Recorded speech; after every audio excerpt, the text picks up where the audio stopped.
Pour mieux s'immerger dans la réalité politique, sécuritaire, économique et sociale d'Israël, connectez-vous chaque matin sur Studio Kalita. Daniel Haïk vous y attend pour sa revue de la presse. Il est 8h30 à Jérusalem, 7h30 à Paris. C'est l'heure de la revue de la presse et des médias israéliens sur Studio Kalita, relayé par Radio J à Paris. Tous les quotidiens israéliens reviennent encore ce matin sur cette affaire Efi Navé, du nom du bâtonnier, qui est soupçonné de relations corruptives. Une affaire qui secoue le monde de la justice en Israël. Mais en consultant la presse ce matin, une constatation, les journalistes s'intéressent aussi à la manière dont les preuves accablantes contre Efi Navé ont été obtenues. Et là, il s'avère qu'il y a apparemment un problème de procédure. En effet, on a appris, et c'est le Haaretz qui le révèle ce matin, que c'est une journaliste connue de Galei Tzahal, la radio de l'armée israélienne, Hadass Shtaif, qui a reçu, on ne sait de qui, très précisément, l'ancien téléphone portable d'Efi Navé, un téléphone qui se trouvait dans un coffre-fort dans l'ancien domicile d'Efi Navé. Et c'est elle qui a confié ce téléphone portable à un expert en informatique qui lui a permis de retrouver toutes les correspondances virtuelles du bâtonnier avec les deux femmes soupçonnées d'avoir eu des relations intimes avec lui.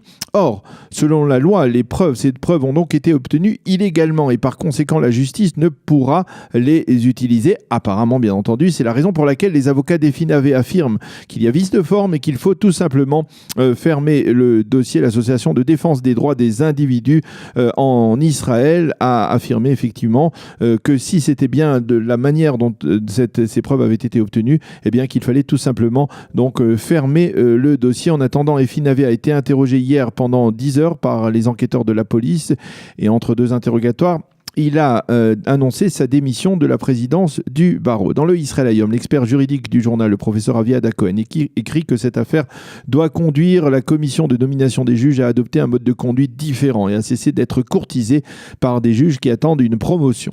Le Israël Hayom se fait également l'écho ce matin de la colère d'Ayelet Shaked qui s'est exprimée hier. En effet, depuis que l'affaire a éclaté, les responsables politiques à gauche de l'échiquier, épaulés par certains journalistes et faiseurs d'opinion également à gauche, ont pointé ensemble un doigt accusateur en direction d'Ayelet Shaked en l'accusant d'avoir causé, de par son alliance avec Efi Navé, un homme donc aux mœurs plutôt douteuses, dans le cadre d'avoir causé par son alliance avec Navé dans le cadre de la commission de nomination des juges, un tort déterminant, dramatique à la justice et à la magistrature israélienne, et ce alors qu'il n'y a pas le moindre soupçon, il faut le souligner, le répéter, permettant de penser que Ayelet Shaked était au courant des agissements corruptifs de Efi Navé. Le Makor Rishon cite en manchette ce matin l'accusation de Shaked. La gauche tente de m'éliminer politiquement autour de cette affaire Efi Navé. Et en dernière page du Makor Rishon, Ariel Schenwald constate avec préoccupation ce phénomène et il écrit que la droite israélienne doit absolument se porter au secours de la ministre de la Justice. Les élections maintenant, Benny Gantz a diffusé hier une vidéo de quelques secondes, merci beaucoup, dans laquelle il a présenté le slogan principal de sa campagne électorale, Israël avant tout, Kodem Kol Israël, mais il est toujours impossible de savoir quelle sera la plateforme politique de son mouvement. D'ailleurs, l'un des journalistes du Israël Hayom a téléphoné au numéro du central du parti Résilience pour Israël. Il a proposé d'être volontaire dans ce parti. Mais a-t-il dit, je voudrais d'abord avant tout connaître la teneur du programme politique de Benny Gantz. La réceptionniste lui a répondu que pour des raisons politiques, eh bien cette plateforme ne pouvait pas encore être publiée. Donc une information que l'on trouve dans le Israël Hayom. Le conseiller juridique du gouvernement, Avichai Mandelblit, lui a été interrogé hier soir par une équipe des Hadashot de la chaîne 12 de la télévision israélienne, et ce lors d'une pause repas qu'il s'est autorisé dans le cadre de ses travaux intensifs pour préparer ses conclusions dans le cadre des affaires judiciaires liées à Binyamin Netanyahu. Et par ailleurs, les Hadashot ont annoncé que Mandelblit avait accepté de rencontrer les avocats du Premier ministre après leur lettre envoyée cette semaine à Mandelblit dans laquelle il se plaignent d'injustice dans la procédure si Mandelblit devait entamer donc une procédure d'audience du Premier ministre sans pouvoir la compléter avant les élections du 9 avril. Le Yediot Aharonot et le site Ynet affirment ensemble ce matin que le secrétaire d'État américain Mike Pompeo, qui a rencontré le Premier ministre irakien la semaine dernière à Bagdad, lui a dit que si l'État d'Israël devait lancer des raids contre des bases iraniennes en Irak, eh bien les États-Unis ne s'en mêleraient pas. Une position qui a profondément mécontenté Abdel Abad El-Mahdi, le Premier ministre irakien, qui a mis en garde Pompeo contre les conséquences d'une telle attitude de la part des États-Unis. Les conséquences dramatiques, a-t-il dit même, d'une telle attitude de la part des États-Unis. Le Haaretz nous annonce que l'autorité palestinienne a libéré hier un habitant palestinien de l'Est de Jérusalem qui s'appelle Issam Akel. Celui-ci avait été condamné par la justice palestinienne à la réclusion à perpétuité pour avoir vendu des terres qui lui appartenaient à des Juifs, à des Israéliens, ce qui est une infraction grave, il faut le savoir, à la loi palestinienne.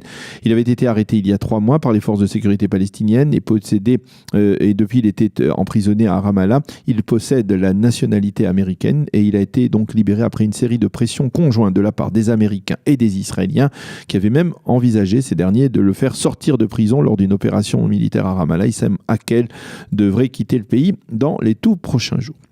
Ariel Kahana, le correspondant politique du Israël Hayom, fait état d'une grave situation de crise au ministère israélien des Affaires étrangères. Il cite plusieurs ambassadeurs et diplomates qui se plaignent de ne plus disposer du moindre budget pour initier des activités précieuses pour la défense de l'État d'Israël à l'étranger. Au ministère des Finances, on affirme ne pas comprendre le pourquoi d'une telle situation.